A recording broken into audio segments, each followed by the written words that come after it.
మొదటి ఏడాది నుంచి అమలు చేసి చివరి ఏడాది దాకా ఇచ్చినటువంటి వాడిని తీసి పక్కన కూర్చోబెట్టారు.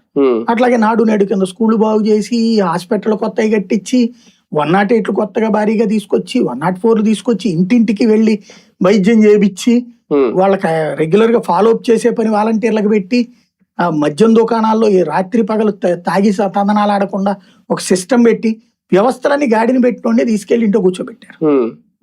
అలాంటిది ఇప్పుడు చేసేస్తే మాత్రం ఏమొస్తుంది? కాబట్టి ఎమోషనే అధికారాన్ని తెచ్చింది.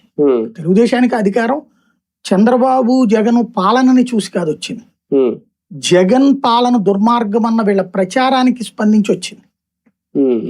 జగన్ కి సంబంధించినటువంటి వాళ్ళు చేసిన కొన్ని తప్పుల్ని బాగా హైలైట్ చేయగలిగారు. జగన్ చేసిన సక్సెస్ ని చెప్పుకోవడంలో జగన్ విఫలం అయ్యాడు. డైరెక్ట్ గా బెనిఫిట్ వచ్చాక మీడియా ఎందుకు మన చేతిలో బొక్క అనుకున్నాడు ఇతను.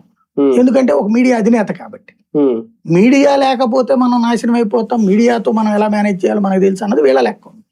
సక్సెస్ అయ్యారు. గతంలో పవన్ కళ్యాణ్ గారిని సీరియస్ పొలిటీషియన్ అవునా కాదా అని చాలా విశ్లేషణలు జరిగేవి.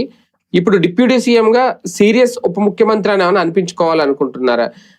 తన శాఖలకు సంబంధించి పన్నులు కట్టని వారి మీద యాక్షన్లు తీసుకోమని చెప్పడాలు కానీ, గోదావరిలో కాలుష్య జలాలకు సంబంధించి పొల్యూషన్ కంట్రోల్ బోర్డు అధికారుల మీద సీరియస్ అవ్వడం కానీ, ఇవన్నీ చూస్తూ ఉంటే ఒక సీరియస్ డిప్యూటీ సీఎం కనిపిస్తున్నారు ఆయనలో. అంటే ఒకే ఒక్కడు సినిమా లేకపోతే అట్లాంటి కొంత ఇన్స్పిరేషన్ ఉండొచ్చు ఆయనకి.